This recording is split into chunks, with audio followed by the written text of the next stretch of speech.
नमस्कार छात्रों, मैं विनय कुमार द्विवेदी आपको कक्षा 10वीं हिंदी माध्यम सामाजिक विज्ञान विषय अध्याय 17 मुद्रा एवं वित्तीय प्रणाली को पढ़ाने जा रहा हूँ। 17.1 में क्या है देखें अपन। मुद्रा का परिचय एवं विकास। मुद्रा शब्द अंग्रेजी के मनी का हिंदी रूपांतरण है। अंग्रेजी शब्द है मनी, MONEY। मनी का हिंदी रूपांतरण है। मनी शब्द लैटिन भाषा के मोनेटा शब्द से बना है। कहा जाता है कि रोम में देवी जूनो को ही मोनेटा के नाम से पुकारा जाता था। रोम की जो देवी थी उनको मोनेटा के नाम से पुकारा जाता था, इसीलिए वहां से इस शब्द की उत्पत्ति हुई। प्रारंभ में रोम में सिक्के की ढलाई का काम स्वर्ण की देवी जूनो के पवित्र मंदिर में ही होता था। जो रोम की स्वर्ण की देवी जूनो थी वहाँ सिक्के की ढलाई का काम होता था। लैटिन भाषा में मुद्रा को पैक्यूनिया कहते हैं, जो पैकस शब्द से बना है, जिसका अर्थ है पशुधन। आज जो मुद्रा का स्वरूप देखने को मिलता है उसके विकास का एक लंबा इतिहास है। प्राचीन युग का मनुष्य अपनी आवश्यकता की सभी वस्तुएं का उत्पादन स्वयं नहीं कर सकता था। पुराने समय में भी मनुष्य जो है अपनी जो आवश्यक वस्तुएं हैं उनका उत्पादन खुद नहीं कर पाता था। फलतः उसने अपने द्वारा उत्पादित वस्तु का दूसरे व्यक्तियों द्वारा उत्पादित वस्तुओं में बदलना प्रारंभ कर दिया, जिसको अदला बदली कहा गया। फिर बाद में उसका नाम सुधार कर वस्तु विनिमय कहा गया। एक वस्तु देना और उसके बदले में दूसरी वस्तु लेना, जिसको अदला बदली कहा गया बाद में, और फिर उसका नाम को थोड़ा सा सुधार करके वस्तु विनिमय उसको कहा गया। अदला बदली की यह प्रणाली काफी समय तक चलती रही। समय के साथ साथ वस्तु विनिमय प्रणाली में अनेक कठिनाइयां आने लगी। जो वस्तु बदलकर एक वस्तु को बदलकर दूसरी वस्तु को देना अदला बदली ये कहलाता है। जैसे हमको किसी कपड़े की जरूरत है, हम उसके बदले में उसको अनाज देते थे। पहले मुद्रा थी नहीं, मुद्रा प्रचलित थी नहीं, तो हम एक वस्तु लेने के बदले हम उस व्यक्ति को दूसरी वस्तु देते थे, और वह व्यक्ति जो है उस वस्तु को ले जा करके उसको भी बदल करके और पुनः दूसरी वस्तु लेकर के आता था, जिसको वस्तु विनिमय कहते हैं।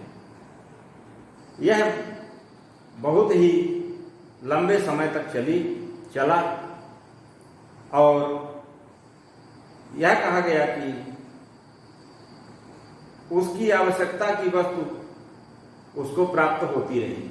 तो मुद्रा के छपाई या मुद्रा को बनाने के बारे में पहले सोचा नहीं गया। फलतः ऐसी वस्तुओं की खोज की गई जो सभी व्यक्तियों को स्वीकार हो, और फिर बाद में अब कुछ कठिनाइयां होने लगी कि भाई अनाज जो वस्तु दे रहा है, कपड़ा दे रहा है, उसके पास अनाज का इतना भंडारण हो गया, वह जो है उसको लेने से इनकार करने लगा, उसमें दिक्कत आने लगी। तो इसको क्या किए कि इसके स्वरूप में परिवर्तन किए। अब इसमें कुछ जो है मुद्रा के रूप में कुछ वस्तुएं प्रचलित की गई, जैसे गाय, बकरी, सांप, मछली के कांटों, जानवरों की खाल, हाथी दांत को मुद्रा की इकाई के रूप में अपनाया गया। अब वह मुद्रा की इकाई के रूप में अपना आ गया, किंतु इस व्यवस्था से अनेक कठिनाइयां सामने आई। प्रमाणीकरण का अभाव था, संचय की कठिनाइयां आदि। इससे धातुओं के उपयोग की प्रेरणा मिली। अब धातु का उपयोग मुद्रा के रूप में प्रारंभ हो गया। अब आगे क्या हुआ? फलतः धातु के सिक्कों का उपयोग होने लगा, जिससे अनेक समस्याएं हल हो गई। अब धातु के सिक्के लोहे, तांबे, चांदी, सोना, इन सब के सिक्कों का निर्माण प्रारंभ हो गया और वह बाजार में या लोगों के पास चलने लगे। लेकिन इसमें भी फिर बाद में कठिनाइयां आई। सिक्कों को लोग घर में बनाने लगे। तो घर में बनाने के कारण मार्केट में उसकी भी मांग घट गई। लोग घर में निर्माण करके और वस्तु खरीद लेते, लेकिन उसको जमा कहाँ किया जाए, तो राजा भी कोष में लेने के लिए तैयार नहीं थे। उसके बदले में वो कुछ सामग्री वहां से लोग देने के लिए तैयार नहीं थे। सिक्कों को प्रमाणीकरण के लिए उन पर सरकार की मुहर लगाई जाने लगी। सोना, चांदी, तांबा आदि धातुओं का उपयोग व्यापक रूप से सिक्कों में किया गया। समय के साथ साथ धातु मुद्रा की कठिनाइयां सामने आने लगी। फलतः बैंकिंग व्यवस्था के साथ साथ पत्र मुद्रा का विकास हुआ। अब सिक्के के अलावा अब पत्र मुद्रा क्या है, नोट है। फिर नोट आई और बैंकिंग व्यवस्था स्थापित की हुई। पत्र मुद्रा का विस्तार अनेक रूपों में हुआ, जैसे लिखित प्रमाण पत्र, प्रतिनिधि कागजी मुद्रा, परिवर्तनीय कागजी मुद्रा, अपरिवर्तनीय कागजी मुद्रा आदि। केंद्रीय बैंक एवं व्यापारिक बैंक के विस्तार के साथ साथ चेक, हुंडी, ड्राफ्ट के रूप में साख मुद्राओं का विकास हुआ।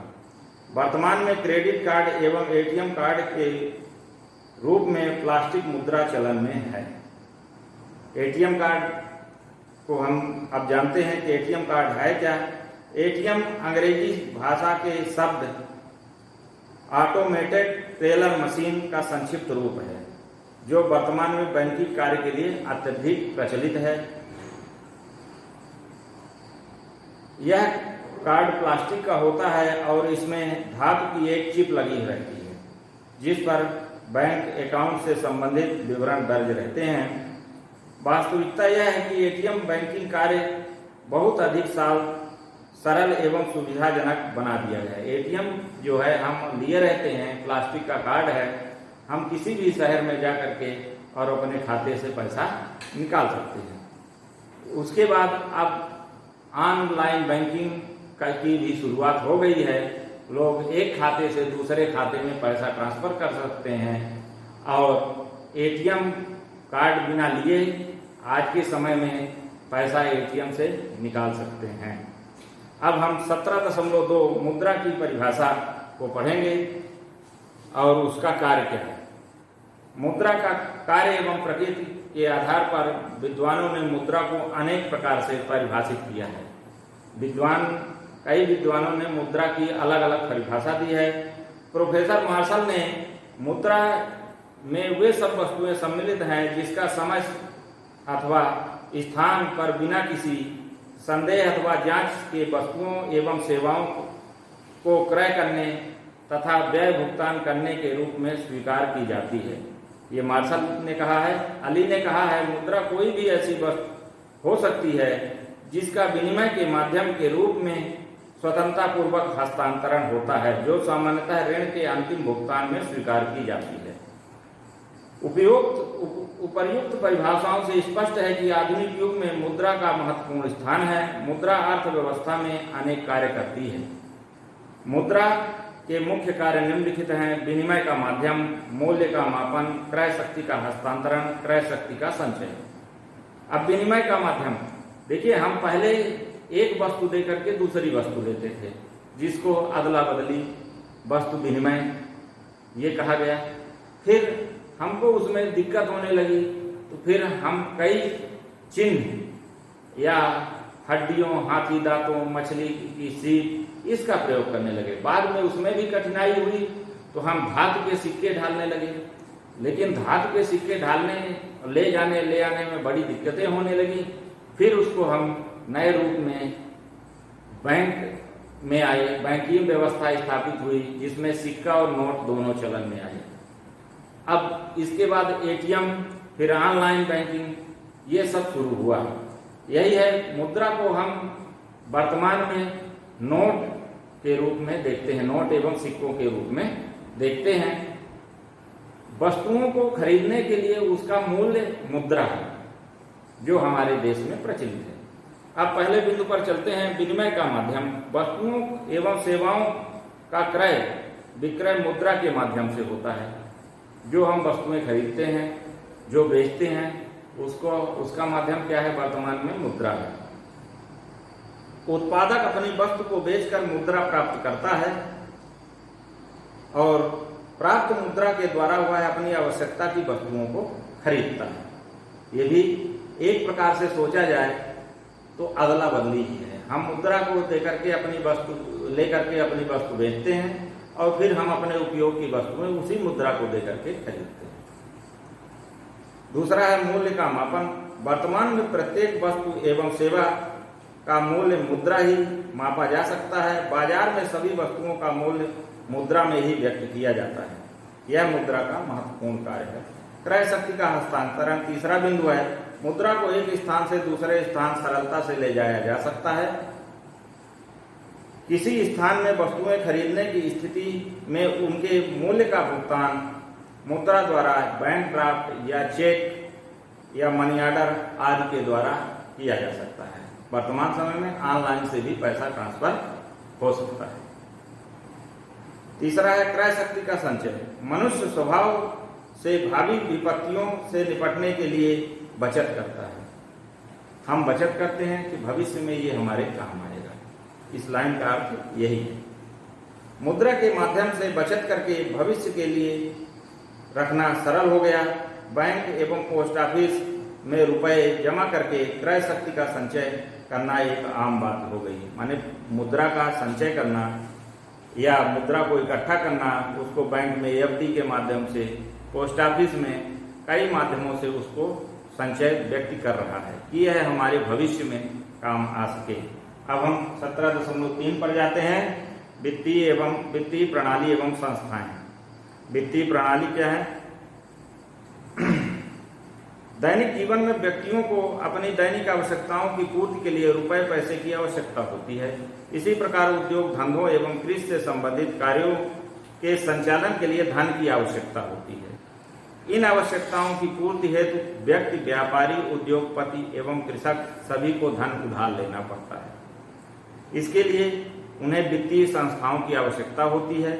इसी प्रकार जब हमारी आय अपनी आवश्यकता से अधिक होती है तो उसे सुरक्षित रूप से रखने और उसमें ब्याज के रूप में आय कमाने के लिए वित्तीय संस्थाओं की जरूरत होती है।